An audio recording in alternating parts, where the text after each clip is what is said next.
Você vai aprender física, eu garanto. Eu sou Ives Urquiza e você está no canal Física Total.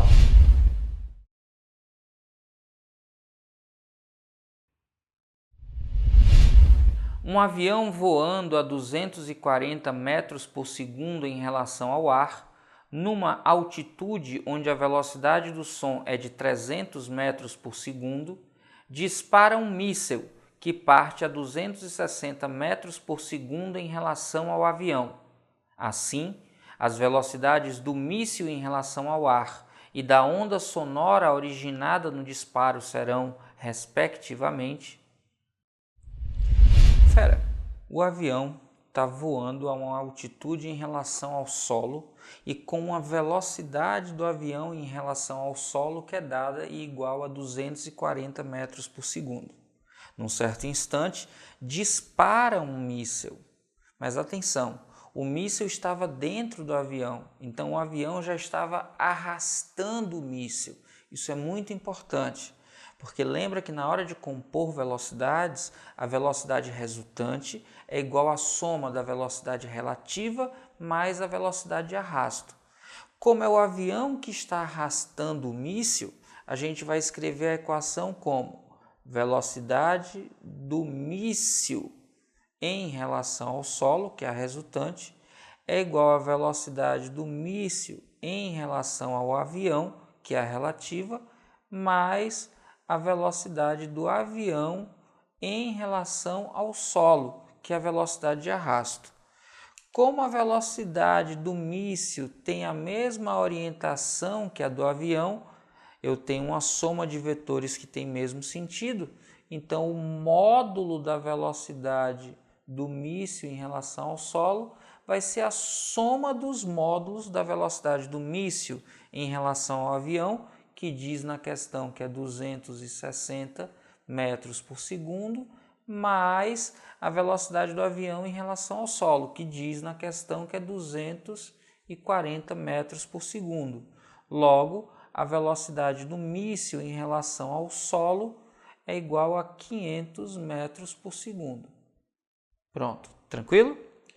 E o som, Ives, também vai compor movimento? Atenção! O som é uma onda e, como onda, a onda se propaga com velocidade que depende do meio, não depende da fonte. Então, a velocidade do som só depende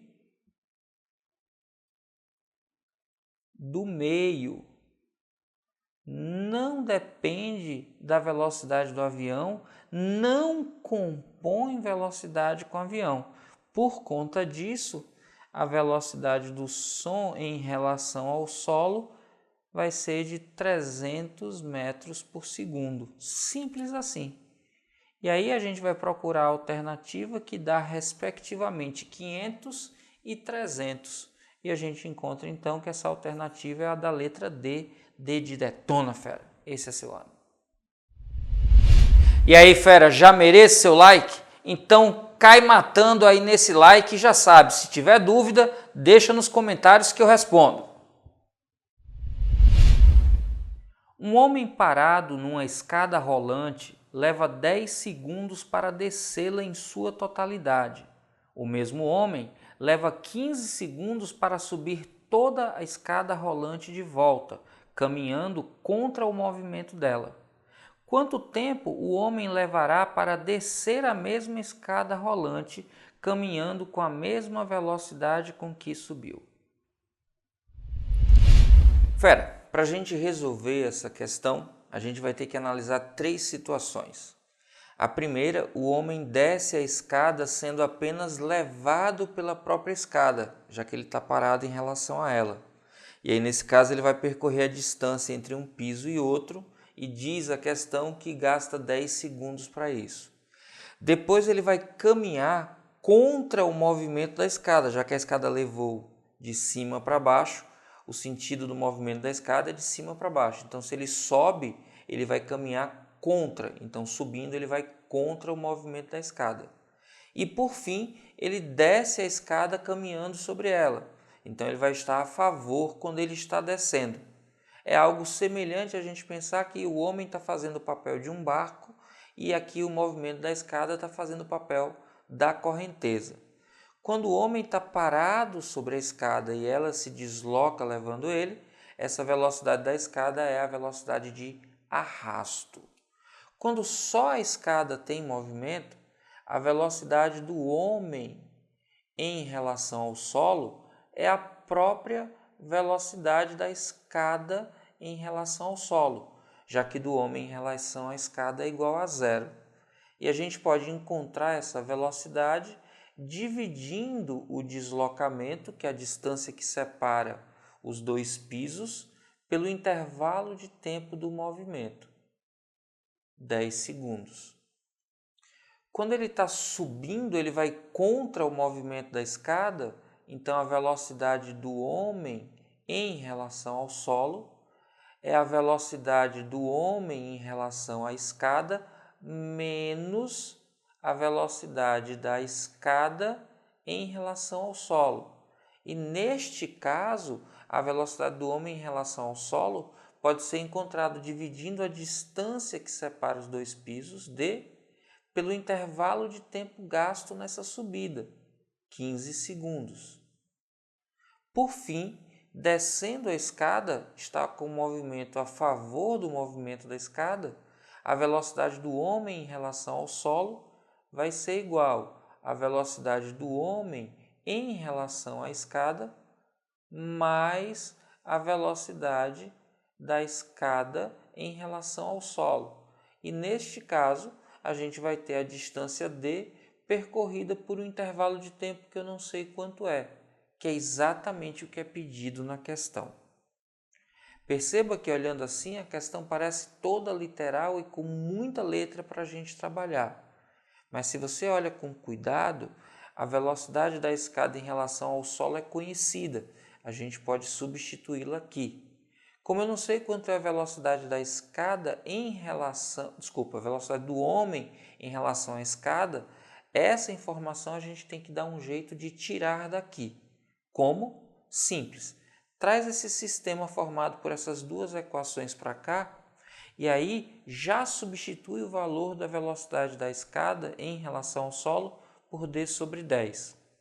Eu vou ficar aqui com velocidade do homem em relação à escada menos d sobre 10 é igual a d sobre 15.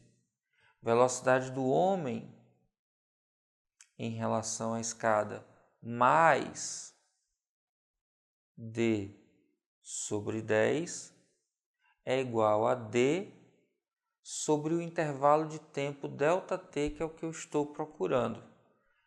Perceba que aqui eu tenho d, aqui eu tenho d, em todos os termos menos esse. Então a gente tem que dar um jeito de eliminar a velocidade do homem em relação à escada. E como é que a gente pode fazer isso? Muito simples. Basta que a gente subtraia uma equação da outra. Porque quando a gente faz isso, eu vou subtrair a que está embaixo menos a que está em cima. Eu vou tirar a de cima da de baixo. Tanto faz, eu posso fazer a de cima menos a de baixo ou a de baixo menos a de cima. Fazendo a de baixo menos a de cima, velocidade do homem em relação à escada menos velocidade do homem em relação à escada dá zero. A gente consegue retirar a informação que a gente não tem. Aí a gente agora vai fazer d sobre 10 menos d sobre 10. Menos vezes menos é mais. Então eu tenho d sobre 10 mais d sobre 10, que é a mesma coisa que 2 vezes d sobre 10. E isso é igual a d sobre ΔT menos d sobre 15.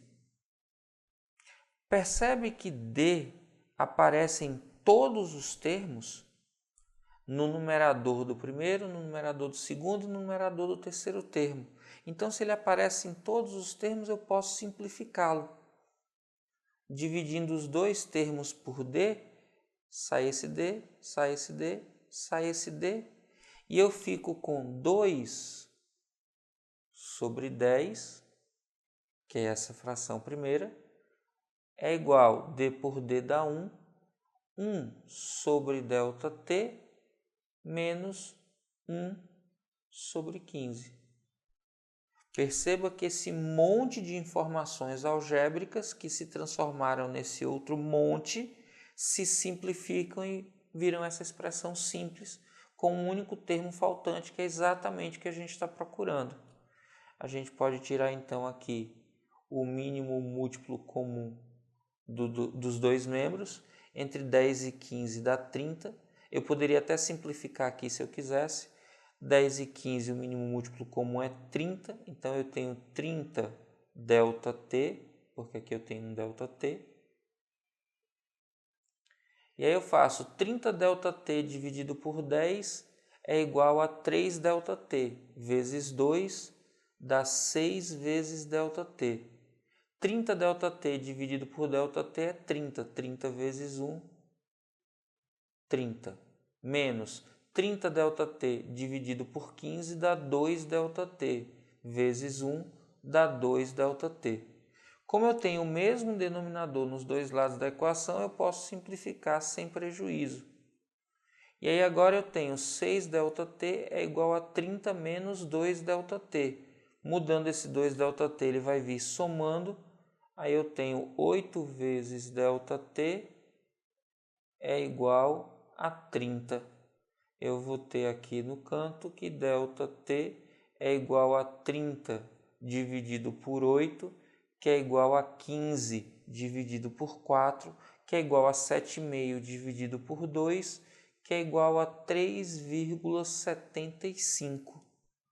3,75 então é a nossa resposta, e a alternativa que dá esse valor é a da letra B.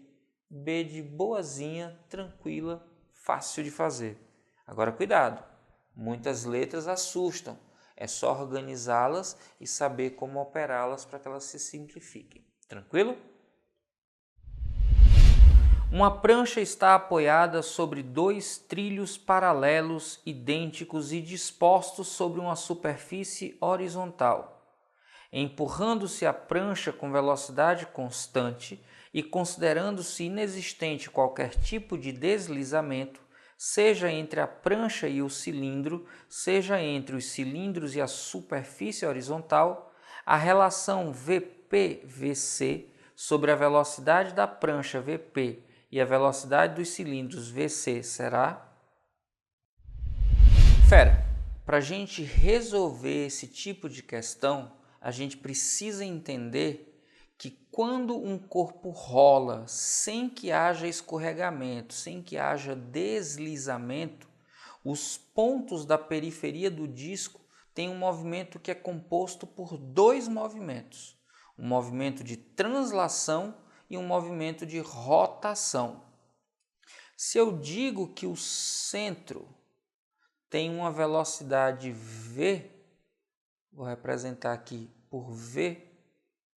Se eu tenho nesse ponto uma velocidade v, se não há deslizamento, todos os pontos têm uma translação para o lado.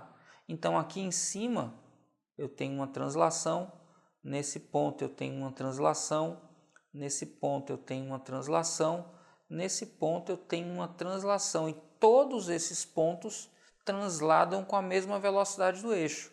Aqui tem V, aqui tem V, aqui tem V, aqui tem V. Mas também acontece rotação do pneu, pois ele está girando enquanto ele translada. E aí, em cada ponto que a gente considera, a gente tem que a velocidade é tangencial. Isso mesmo, tangencial. E se a gente adota, por exemplo, esse sentido aqui, que seria o sentido horário, aqui nesse ponto a velocidade tangencial apontaria para a direita. Já nesse ponto aqui do meio, imagina essa seta quando ela vai girando, ó, ela aponta para baixo. Se a gente continuar com essa seta girando, no ponto de baixo ela vai apontar para a esquerda. E aqui nesse ponto, ela vai apontar para cima. Todos, se não houver escorregamento, todos os pontos com velocidade v. Então eu tenho essa velocidade relativa aos pontos centrais e essa velocidade de arrasto. Quando eu junto as duas, eu tenho a resultante. E aí como fica essa resultante? No ponto mais alto eu tenho v e tenho v, ambos apontados para a direita. Então o ponto mais alto vai ter uma velocidade resultante igual a 2v. No ponto mais baixo eu tenho v para a direita e v para a esquerda. Então o ponto em contato está instantaneamente em repouso. Aqui um detalhe, quando a gente fala de freios ABS, a grande vantagem do freio ABS é que não ocorre deslizamento. Então o ponto de contato do pneu com o solo está estático em cada instante. E por isso a força de atrito estática é a que atua. E como o coeficiente de atrito estático é maior do que o coeficiente de atrito cinético, a força de atrito máxima é estática. E aí, sem deslizamento, o freio ABS possibilita uma frenagem mais eficiente num menor espaço e mais rapidamente. Tranquilo? A gente vai voltar a falar sobre isso quando estiver discutindo força de atrito em rolamentos.